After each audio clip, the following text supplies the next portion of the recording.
U.S. Treasury Secretary Janet Yellen has warned that if the United States defaults on its debt obligations, it could cause irreparable harm to the U.S. economy, endanger the livelihoods of all Americans, and create global financial stability.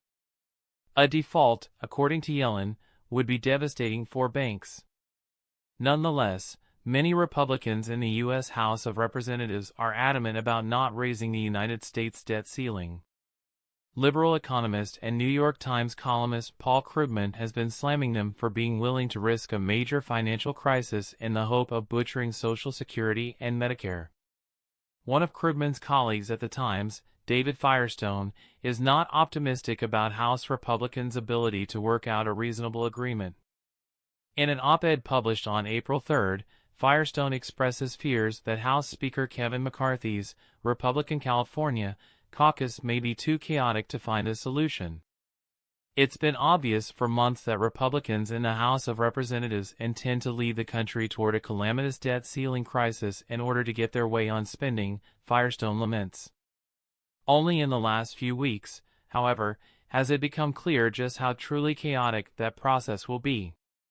Republicans, it turns out, don't even know what they want in exchange for dropping their threat to cause a default, beyond a fuzzy shared goal of cutting federal spending. Even if President Joe Biden and the Democrats were inclined to negotiate with them to lift the debt ceiling, which would be a serious mistake, it's not clear who their negotiating partners would be. Firestone adds, the House has become so factionalized that its leaders cannot speak in one voice, and Speaker Kevin McCarthy may not be able to assemble a majority to lift the debt ceiling at all. Representative Patrick McHenry, Republican North Carolina, who chairs the House Financial Services Committee, has acknowledged that House Republicans aren't on the same page when it comes to the debt ceiling. At a late March event hosted by Punchbowl News, McHenry lamented, "I don't see how we get there. And this is a marked change from where I've been. I don't even see a path.